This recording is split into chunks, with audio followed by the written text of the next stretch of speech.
कि कपी होकर, बंदर होकर, चंचल होकर, कामी होकर के भी चारों युगों में उनको पुजवा दिया। यही राम जी का प्रभाव और स्वभाव है। उन्हीं राम जी का आज जन्मोत्सव, रामनवमी प्रकटोत्सव है और पूरे भारतवासियों को ऐसे राम के प्रकट होने पर राम राज्य की कल्पना के साथ और भारत हिंदू राष्ट्र की कल्पना के साथ ढेर सारी शुभकामनाएं हैं।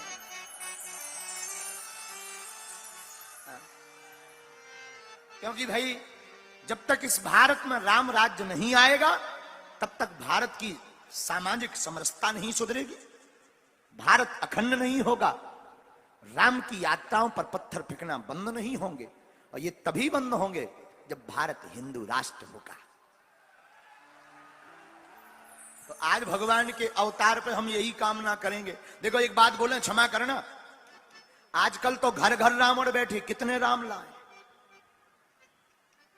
अब एक ही उपाय है, सबको रामचरित्र पढ़ना पड़ेगा। जो रामचरित मानस को पढ़ेगा वो राम के जैसा बनेगा। तो कौन कौन राम राज्य की कल्पना चाहते हैं इस भारत में? चाहते हो? हाँ या ना? चाहते हो भारत हिंदू राष्ट्र हो? होना चाहिए कि नहीं? तो हम वही फिर प्रार्थना करते, जबलपुर के पागलो तुम हमारा साथ दो, हम सब मिलकर हिंदू राष्ट्र देंगे। तो अब ब्राह्मणों की भी आवश्यकता है, परशुराम बनना पड़ेगा। हाँ, अब तो जरूरी है। सब लोग आज रामनवमी है, भाग्यशाली हो हम और आप भाग्यशाली हैं कि रामनवमी पर कथा सुन रहे। धन्य हैं आप लोग, जहां रामनवमी के दिन कई लोग पी करके रोडों पर डरे रहते हैं। आप लोग धन्य हो, यहां की माताएं धन्य हैं, मस्तक पर तिलक लगा करके राम कथा में आकर के बैठती हैं। हमें लगता है कि भारत बदल रहा है। जब हम अभी रास्ते में आ रहे थे,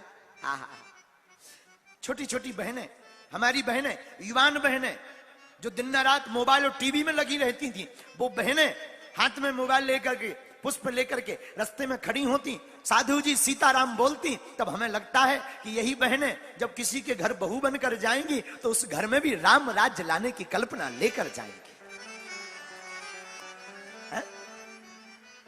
तो हम प्रत्येक माता पिता से प्रार्थना करेंगे, अपने बेटी को और अपने बेटे को रामचरितमानस पढ़वाओ, राम जी का चरित्र सुनवाओ और कथा में बैठा रहो, ताकि तुम्हारा बालक और तुम्हारी बालिका कहीं भी रहे राम राज्य के साथ रहे। क्षमा करना, आप लोग पढ़ाई लिखाई से आईएएस आईपीएस ऑफिसर बना करके अपने बच्चों को रोजी रोटी दे सकते हो, धन कमाने के साधन दे सकते हो, साधना नहीं दे सकते। रोजी रोटी कमाकर वो पेट भर सकते हैं, पर जीवन जीने की कला नहीं सीख सकते। जीवन जीने की कला को सीखने के लिए रामचरितमानस और सनातन वैदिक हिंदू धर्म के संस्कार को ही अपनाना पड़ेगा। इनके अलावा कोई दूजा साधन नहीं है। विदेशों में युवान बच्चे, बड़े बड़े शहरों में जवान बच्चे डिप्रेशन में आकर के आत्महत्या कर लेते हैं। कौन आत्महत्या करता? क्या आपने कभी किसी भक्त को आत्महत्या करते सुना? भगवान के उपासक को आत्महत्या करते सुना? बिल्कुल नहीं। आत्महत्या बुजदिल करते, जिनकी जिंदगी में अध्यात्म जीरो है वो आत्महत्या करता है, और जिनकी जिंदगी में अध्यात्म भरा रहता है वो आत्महत्या करने वाले को भी रोकने की क्षमता रखता है।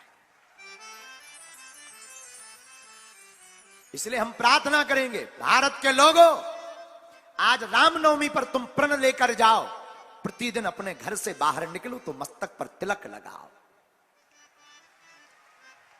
आज कथा में प्रण लेकर जाओ कि जहां रहना, जब भी कथा सुनने का मौका मिले चूकना मत, सोचना मत, कथा में दौड़े चले आना।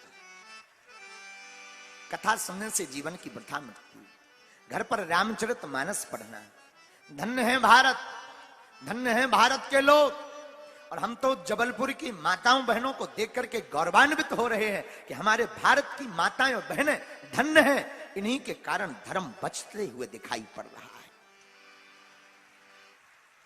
और जब बेटियां, आजकल प्रत्येक घरों में विवाद है, महाभारत मची, अलग अलग है। लोग हमारे पास आते, महाराज जी कोई उपाय बताओ। सासू मां चाहती है कि हमें जो बहू मिले वो एकदम हमें मां माने, वो बेटी जैसी रहे, और बहू चाहती है कि जो हमें सासू मां मिले वो एकदम हमको बिटिया बनाकर रखे, स्वतंत्रता दे। लेकिन गड़बड़ कहां है? सासू मां खुद मां नहीं बनना चाहती, बहू खुद बेटी नहीं बनना चाहती। इतनी सी गड़बड़ है।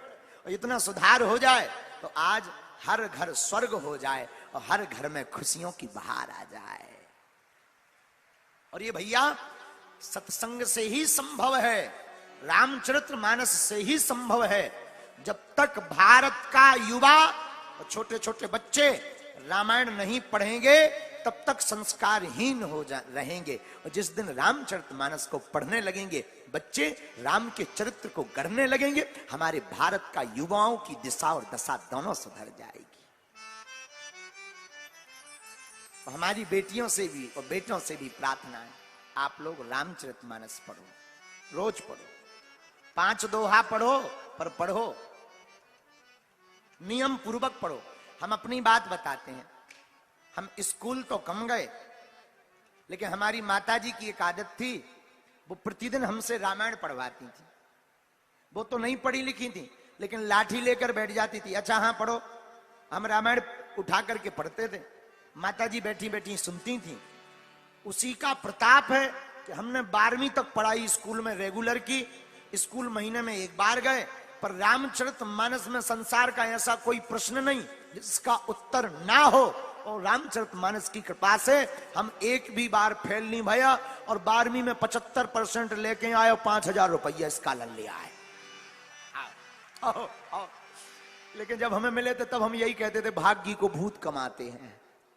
क्योंकि पढ़े ही नहीं, पढ़े नहीं, करे भी नहीं, ना पढ़े, बस लड़े हैं, ना कड़े हैं ना पढ़े हैं, बस लड़े हैं।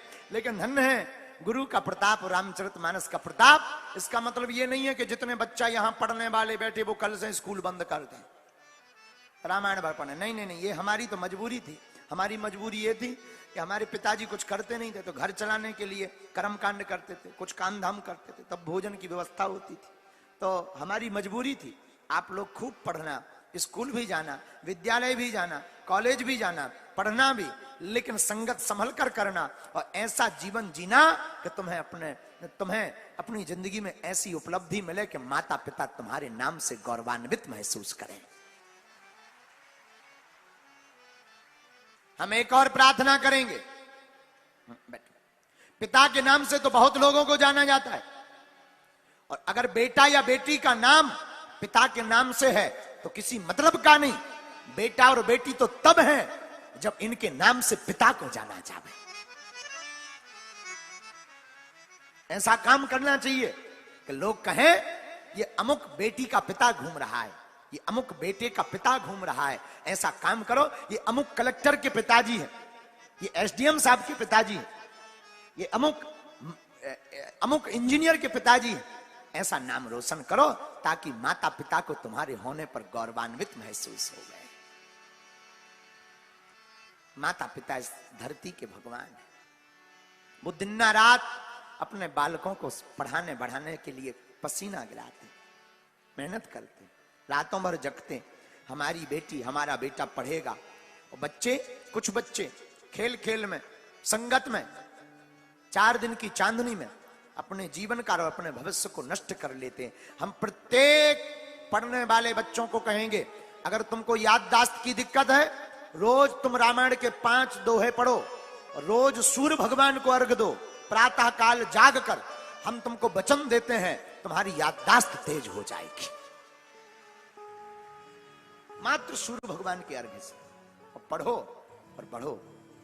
बार बार मौका नहीं मिलता।